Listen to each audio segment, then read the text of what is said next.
नमस्कार दोस्तों, मैं हूं परविंदर सैनी। दोस्तों, आज हमारे साथ इनेलो पार्टी के युवा राष्ट्रीय उपाध्यक्ष विनेश लाकड़ा जी हमारे साथ है। विनेश जी, सबसे पहले आपका कार्यक्रम में स्वागत है। जी नमस्कार। आपका, आपके सभी दर्शकों का और समस्त प्रदेशवासियों का धन्यवाद। साथ में मैं कहना चाहूँगा कि आप इस पावन अवसर पे हमारे पास पहुँचे हो। सभी प्रदेशवासियों को, देशवासियों को, आपके सभी के सभी दर्शकों को, सभी को दिवाली की हार्दिक शुभकामनाएं। व सभी के जीवन में दिवाली की जो है खुशियाँ आएँ, उजाला रहे। और जिस तरह श्री रामचंद्र जी एक बुराई के खिलाफ एक युद्ध जीत के जब अपने घर पहुंचे थे, तो उस खुशी में मनाया गया त्यौहार आप सभी के जीवन में ऐसा ही कुछ हो कि आप कहीं ना कहीं से आप जीते हैं और आपके जीवन में खुशियां आएँ। सभी को दिवाली की हार्दिक शुभकामनाएं। विनेश जी, दिवाली का त्यौहार, दिवाली का मौका है, लेकिन जब हम रोहतक की बात करते हैं, रोहतक में कुछ समय पहले जो है आपकी पार्टी ने एक बड़ी रैली की थी और ये दिखा दिया कि ताकत दिखा दी अपनी कि भाई अभी भी इनेलो पार्टी में दमखम बाकी है। लेकिन सवाल ये उठ रहे हैं कि आखिरकार आप लोगों को रोहतक में रैली क्यों करनी पड़ी? देखिए जी, मैं सबसे पहले तो आपको बता देना चाह रहा हूँ कि रोहतक इसी प्रदेश का एक हिस्सा है। रोहतक शहर जो है ना, वो इसी हरियाणा का एक हिस्सा है। यहाँ रोमिंग नहीं है, यहाँ कोई बाहर का किसी प्रदेश, अन्य प्रदेश का हिस्सा नहीं है। हम रोहतक में बैठे हैं और रोहतक क्या, सारा हरियाणा ही सभी का है। तो पार्टियाँ कहीं भी जाके कहीं भी अपना कार्यक्रम बना सकती हैं, कहीं भी रैली बना सकती हैं। इनेलो पार्टी ने कभी भी किसी दूसरी पार्टी को ये नहीं कहा कि आप हिसार में आगे प्रोग्राम मत करो, आप फतेहाबाद में मत आओ या आप सिरसा में मत आओ। तो मैं सबसे पहले तो कह देना चाह रहा हूँ राजनीतिक पार्टियों का, जिन्होंने इस चीज़ का थोड़ा बहुत विरोध किया है कि नीचे नीचे जिन्होंने बार बार कहा कि रोहतक क्यों, तो रोहतक इसी प्रदेश का हिस्सा है। हम रोहतक में रैली कर सकते हैं, हम प्रदेश के किसी भी हिस्से में रैली कर सकते हैं। और रैली का जो मुख्य कारण जो रहा है कि जो विरोधी पार्टियाँ बोल रही हैं, वो कहीं ना कहीं घबराई हुई थी इनेलो पार्टी से। और आप देख रहे हैं कि आज तक की जितनी भी रैलियाँ रही हैं, हमेशा इनेलो पार्टी की जो रैली रही है वो रिकॉर्ड तोड़ रही है। और रोहतक की रैली भी शायद आपने देखी होगी, रोहतक की रैली भी रिकॉर्ड तोड़ रैली रही है। बराबर में शायद 3 या 4 दिन पहले मनोहर लाल नायब सिंह सैनी जी की रैली हुई थी। अगर उससे कंपैरिजन आप करोगे तो हमारी रैली कहीं उनसे बेहतर और बड़े रूप में मनाई गई है। तो हम क्या, कोई भी प्रदेश का कोई भी किसी भी राजनीतिक से जुड़ा हुआ कोई भी व्यक्ति, कोई भी पार्टी कहीं भी प्रोग्राम मना सकते हैं। तो ये तो बार बार विरोधियों का कहना कि रोहतक क्यों, रोहतक हमारा ज़िले का, मतलब प्रदेश का बहुत एक बेहतरीन ज़िला है। तो यहाँ से हमने बढ़त की शुरुआत की है। आने वाले 4 साल हैं, वो हर साल रैली या हर दिन जो हमारा ग्राफ बढ़ता हो आप सबको नज़र आएगा। विनेश जी, दीपेंद्र हुड्डा का कहना था कि जिस तरीके से आप लोगों ने रोहतक में रैली की है, तो रोहतक में तो बीजेपी पार्टी है ही नहीं, यहाँ तो बीजेपी का सफाया पहले हो चुका है, तो आप लोगों को यहाँ आने की जरूरत नहीं थी। भाई जी देखिए, सबसे पहले तो मैं हुड्डा साहब को भी बता देना चाह रहा हूँ कि पूरे प्रदेश में अगर किसी चीज़ का बार बार अगर जिक्र हो रहा है, तो वो बार बार ये जिक्र हो रहा है कि बीजेपी को जितवाने वाली कांग्रेस है। और इसमें अहम रोल भी भूपेंद्र सिंह हुड्डा का रहा है। तो सबसे पहले तो ये बता दूं कि जिन्होंने जितवाया है, जिनकी वजह से बीजेपी आई है ना इस प्रदेश में, सबसे पहले तो हम वहीं पे कुछ ना कुछ करेंगे। यहाँ हलचल करनी जरूरी है यहाँ से। और वैसे तो हम बार बार शायद उनका नाम लेना या जिक्र करना भी गलत है। जो उन्होंने किया वो भुगत रहे हैं। जो आज विपक्ष के नेता के रूप में जिन्होंने शपथ ली, उन्होंने मुख्यमंत्री के रूप में शपथ लेनी थी। तो क्यों करी है ये तो वो बहुत बेहतर तरीके से जानते हैं कि रोहतक अगर बचा हुआ तो किस वजह से बचा हुआ। लोगों ने सिर्फ इस वजह से वोट दी थी कि भूपेंद्र सिंह हुड्डा अगर जीतेगा तो मुख्यमंत्री बनेगा। अगर लोगों को ये पता होता कि प्रदेशवासियों को और रोहतक वासियों को धोखा दिया गया है, उन्होंने बीजेपी को जितवाने का काम किया है, तो इस जिले के लोग भी कांग्रेस को वोट नहीं देते। ये अगर बीजेपी जितवानी तो फिर लोगों को बता देना चाहिए था इनको कि बीजेपी जितवानी है, फिर लोग सीधे बीजेपी को वोट दे देते, बीजेपी को जितवा देते फिर तो। लेकिन बात यह है कि जिस तरीके से आप लोग बार बार कह रहे हैं कि भी भूपेंद्र सिंह हुड्डा ने सरकार बनवाई, भूपेंद्र सिंह हुड्डा ने सरकार बनवाई, तो इन लोग कांग्रेस पार्टी सवाल उठा रही है कि आप लोगों को दिक्कत क्या है कि सरकार बनी, चाहे हुड्डा कांग्रेस की सरकार बने चाहे बीजेपी सरकार बने, लेकिन आप लोगों को दिक्कत क्या है कि आप लोग बार बार कांग्रेस पार्टी को क्यों घसीट रहे हो बीच में? देखिए, बार बार का तो आपको पता है कि माहौल जो बना हुआ था ना, हर एक आदमी, प्रदेश का हर एक आदमी ये चाह रहा था कि बीजेपी से पीछा छूट जाए। आपने भी देख लिया होगा कि बीजेपी आने के बाद जो ग्राफ बना हुआ ना हरियाणा का, वो क्या लेवल आ चुका है। महंगाई उस लेवल पे आ गई है, लोगों का ना 2 रोटी 2 टाइम का खाना खाना मुश्किल हो गया, इतनी महंगाई आ गई। कोई विकास का कार्य नहीं हो रहा। भ्रष्टाचार जो है ना वो बढ़ता जा रहा है। क्राइम आप देखोगे तो आपसे छुपा हुआ नहीं है।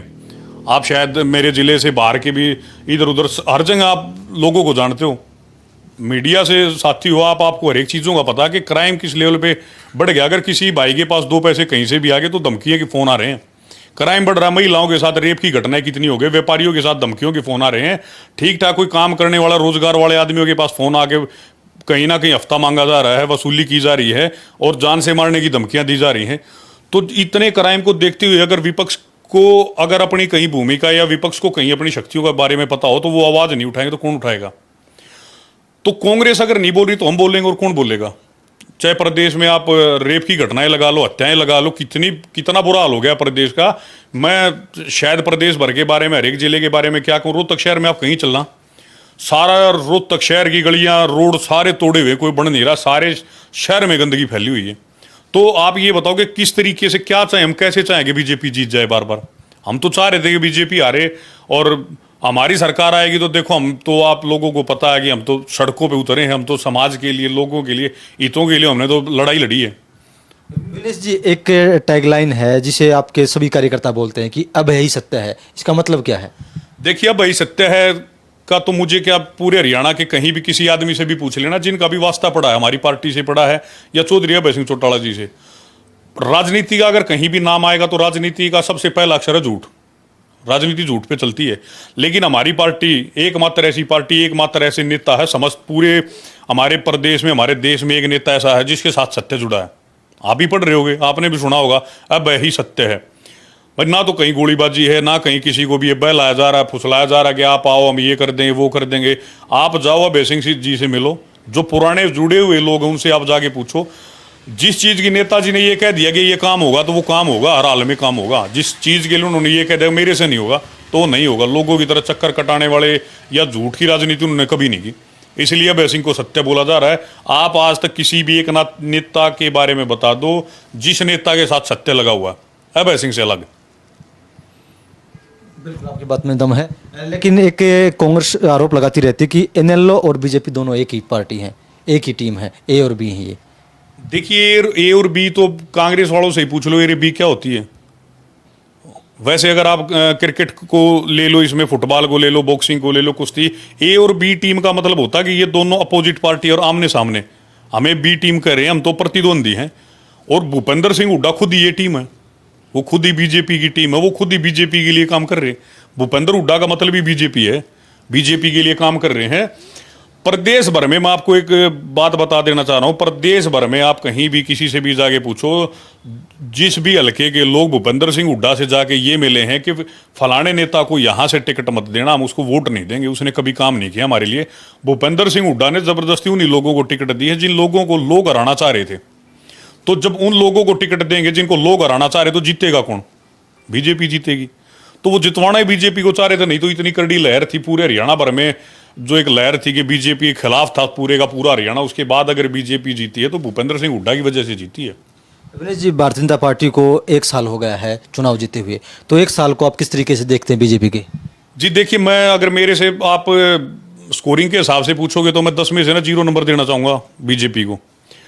बीजेपी ने जो इस प्रदेश का जो हाल बनाया ना, इस प्रदेश का ये हाल कभी नहीं बनाया। अभी कुछ ही दिन पहले, मेरे ख्याल हफ्ते की बात है, हरियाणा प्रदेश ने 2 जाबाज पुलिसकर्मियों को खोया है। वो कहीं ना कहीं जातिवाद का शिकार हुए हैं, दोनों के दोनों जातिवाद की बलि चढ़ा दिए गए दोनों पुलिसकर्मी। पीछे एक हत्याकांड हुआ था, मनीषा हत्याकांड, हमारी वो बहन थी, उसका आज तक किसी ने, मतलब वहाँ पूरा हरियाणा जमा हो गया। इन्होंने लोगों को उठाने के लिए सीबीआई की जांच के लिए बोल दिया, लेकिन उसका कोई नतीजा नहीं आया आगे।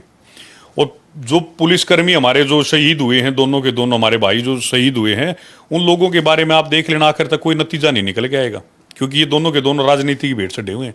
प्रदेश भर में अगर आप कहीं भी देखोगे तो जो चौधरी देवीलाल जी ने 1987 में जो पेंशन बनाई थी, जो बढ़ के यहाँ अभी 3000 रुपये हुई है, वो हर साल ना 250 रुपये बढ़ती थी। उसमें से भी 50 रुपये खा लिए न, उसमें भी 200 रुपये बढ़ाए हैं।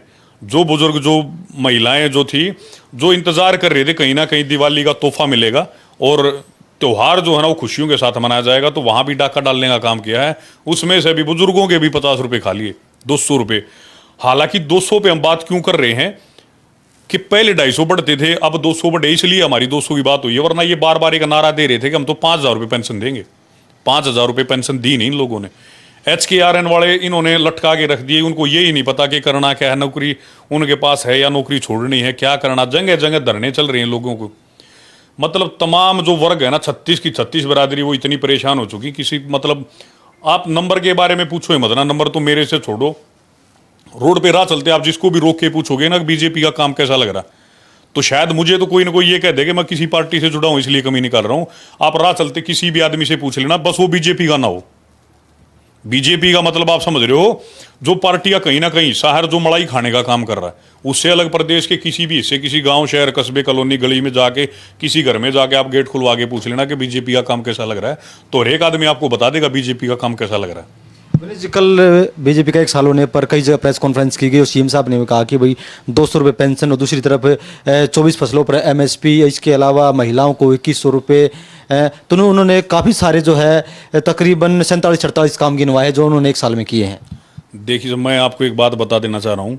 चौधरी देवीलाल जी ने जब पेंशन लागू की थी ना, तो वो बिना टर्म एंड कंडीशन के लागू की थी। वो बिना टर्म एंड कंडीशन के, आपको पता होगा कि 60 साल से ऊपर के जितने भी बुजुर्ग महिला या पुरुष है, उनको बिना किसी शर्त पे पेंशन मिलेगी। अब जो पेंशन दी जा रही है ना, वो इतने टर्म एंड कंडीशन लागू कर दिए उनके लिए, कार्ड और पता नहीं क्या क्या लागू कर दिया। कहीं आधार कार्ड लिया है, पीला कार्ड लिया है, हरा कार्ड लिया है, परिवार पता नहीं क्या क्या लेके आगे टर्म एंड कंडीशन उनके बैकग्राउंड देखे जा रहे हैं कि जिसके घर में कोई तनख्वाह रही है, भाई तनख्वाह तो क्या पता किसके बच्चे नौकरी कर रहे हो, और वो हो सकता है माता पिता को, बुजुर्ग को कहीं पैसे ना दे रहा हो। वो बुजुर्ग जो कहीं ना कहीं इंतजार कर रहा था कि भाई वो घर में बेटी आएगी, कोई लड़की आएगी तो उसको अपनी जेब से पैसे निकाल के दे देंगे, तो वो सारी की सारी चीज़ें खत्म कर दी इन लोगों ने।